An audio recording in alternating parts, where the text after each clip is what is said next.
Często zastanawiamy się, jak dane miejsce wyglądało 20, 50 czy nawet 100 lat temu.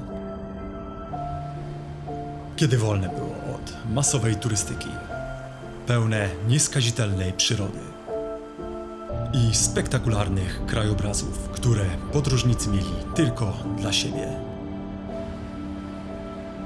Taka jeszcze dzisiaj pozostaje Sokotra. Wyspa absolutnie przepiękna. Obcowanie z nią daje nadzieję, że są jeszcze miejsca na naszym świecie czekające na odkrycie.